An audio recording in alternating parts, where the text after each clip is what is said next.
ripping your hair out and making you bald head for real.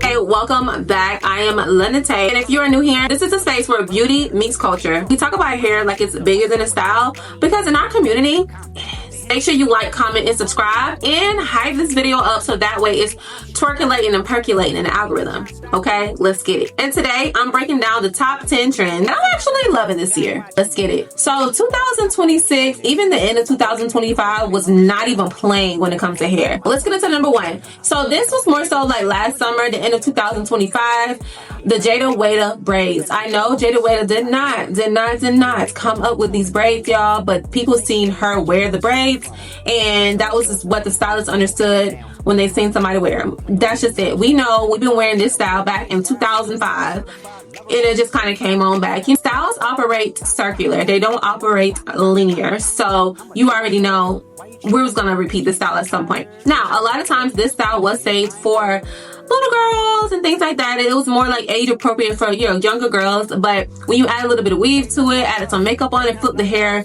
you know, going up, then it's just a little different. Jada Waya ended up having the feed-in braids in the front, and then the curly like hair in the back. I've seen it in so many different ways. The curly hair long, the curly hair short, different colors. I've seen it simple where people just have their higher hair with no weave added. You can have the quick weave in the back. You can have the sewing in the back. You can have curly hair, straight hair, colored hair, fro hair. It doesn't really matter. I love that it's versatile. Point blank period. If you're doing it with weave, all your hair is inside of a protective style. So to me, that style was the best vacation style. Some people don't like wearing straight up hair, like loose hair, when they go on vacation or for the summertime, because it's just hot. And then some people don't like to wear braids. Okay, so to me, that was just like the perfect balance of a braided style and a loose hairstyle. And of course, your girl had to rock it last year because, like I said, it was the best of both worlds. So to me, it was just giving grown woman, but outside. You know what I'm saying? Yeah. So trend 2 that made a huge comeback, and it's still coming back,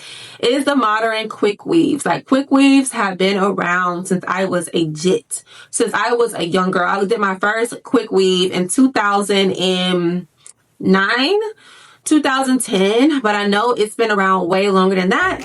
Back then, I was not doing any type of protective style when it comes to the quick weave. I was literally just parting my hair, putting the glue on the track, and putting the track directly on my head, which was a terrible idea because that's what caused all my hair to fall out when I was like a junior or senior in high school. So don't do that, please. But now, you know, we have more modern approaches. Where you braid the real hair down and you have some leave out, and using like the bond product to put a protective layer of the hair. It's just so many different methods of how people are doing a quick weave now, but it has definitely came back, and it came back stronger than ever because it's a lot healthier now, and it makes a lot more sense now, especially if you're trying to save a little coins. It's not hard to do a quick weave on yourself if you have a couple mirrors and a little bit of time on your hands. Okay, so trend number 3, which I have actually a love and hate relationship with, more love, which is why I included it on the list, is the Braidless install. So of course the K-tips, if y'all don't know, I did have the K-tips in. Honestly, the most natural style I think I've ever had in my entire life. The most versatile weave I think I've ever had. It bonds directly to your hair with keratin. Okay, the keratin gets hard, creates some type of little knot at the roots, and it just stays put. It grows out, and it can last up to 6 months. So yeah, let's really talk about it. Another braidless style that is trending that I still love is the tape in. So doing tape ins on myself and doing K-tips on myself, I can say that they both have the capacity of ripping your hair out and making you bald head for real. But it comes with patience. So as I got older, I have learned to romanticize doing my hair and romanticize taking my hair out, okay? So I have definitely learned how to be a lot more patient. Tape-ins are not as relevant as they were back in 2022, but I can say that a lot of people are combining. You're doing K-tips in the back and tape-ins in the front. So it's like hybrid. You know, this is one of my favorites, and that I discovered at the end of 2025 as well. And I discovered from your girl TikTok shop was the pre-everything wigs, y'all. If y'all don't know what a pre-everything wig is, let me go ahead and fill you girls in, okay? They are everything. I will put the links of some of the stuff that I'm talking about in the description box, just in case you guys are just curious, want to see the pricing, want to see what's up with it, want to read the reviews. You know, by all means, do what you do, okay? But pre-everything wig is exactly what it says, okay? You know how you buy a wig, you gotta pluck it, you gotta customize it, you gotta bleach the knots, You got to color how you want to color, whatever. You have to cut the lace. You got to color the lace, all that. But so pre-everything wig is basically everything is done. The lace is already cut. It's already plucked. It's already bleached. It's already styled. Yes, I said it. It's already styled. So all you have to do, if you are, you know, of a darker skin tone and the lace is like lighter, then all you have to do is like whatever powder you use, get a little bit of brush, put the powder underneath the wig where the parting is, and put the powder on, you know, in the front where the lace is for the wig, and you are all good and set to go. Okay, that's it. And it's, most of them are glueless. Now if you want a little bit more security, you know, you can always just melt the lace with some type of lace spray, tie the wig down for a little while, and then you'll be all set when it comes to that. Okay, that is my dream life. Okay, looking chic and cute, and yeah, it's still with low effort. So love a pre-everything wig. Oh, number 5. So this is my girl. You've been following my channel for a while. You know I have been rocking crochet human hair for the past 6 months. I've done started in my head about 4 or 5 times. Different curl patterns, different colors, different companies. And I am obsessed. Now, I haven't installed the crochet human hair back into my head again, but I do know that they are reusable because when I took them out, they were still intact. So if they're still intact, then they still could be used, point blank, period. So I already know y'all gonna ask about this wig. So this hair is a U-part wig. I got it from Amazon. I will link it also in the description box below, so that way y'all can kind of check it out. I think this was like an 18-inch wig. It's a 1B. I just curled it a little bit slightly. I've had this wig for literally like 3 years, y'all. Probably longer than that. Yeah, it's a really good, easy like pop on. It has like clips. So y'all can really see the vision. Y'all know I never cared. It has a strap in the back and it has combs on the side. This is like a comb at the bottom, and then I just kind of got it tight to where it's like tight to my head or secure to my head. And that's just where we're at with it.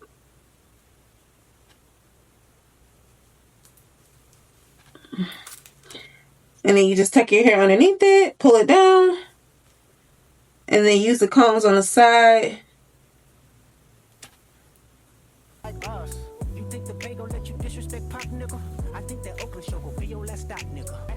Sewing vibes for sure. Link to this wig will be in the description box below. And yeah, I love y'all so much. Let's get back to this video.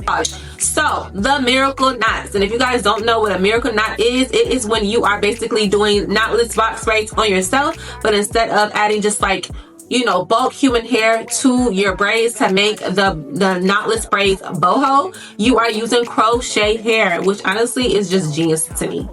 Just genius to me. Regular knotless boho braids is braiding hair that is being added into a knotless braid, and then you're also adding more hair to it, which is a curly hair.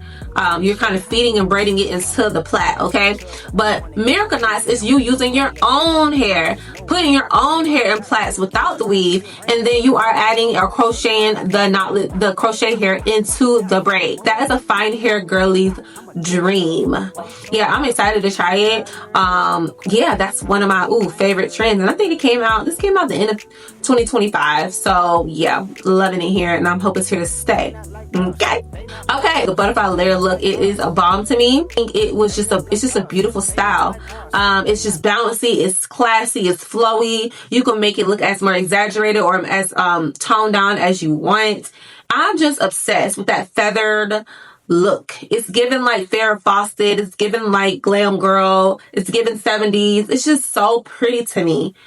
Like I see like other ethnicities doing it on their real hair, and I think it's just as beautiful. Like I'm just obsessed with that feathered layer look. I think that pretty much came out sometime last year, but it's still been here and it's here to stay, and I'm here for it. I haven't really tried it on my hair per se yet. I'll just have to probably get a stylist to do it on like a quick weave or something like that, because you do have to chop a lot of weaves. So a lot of y'all really hate layers. Like y'all hate when stylists have to cut the layers in your head, but you don't know that it's going to curl right when you don't have those layers in your head. Like the curls are not staying, and it's not happening. It's not going to frame your face the way it's supposed to. So let's go on to number 8, and number 8 is the natural hair styles, like the mini twists and the mini braids I am obsessed with. A lot of people are using like bulk hair in order to add, you know, density to their hair when their hair is not thick enough.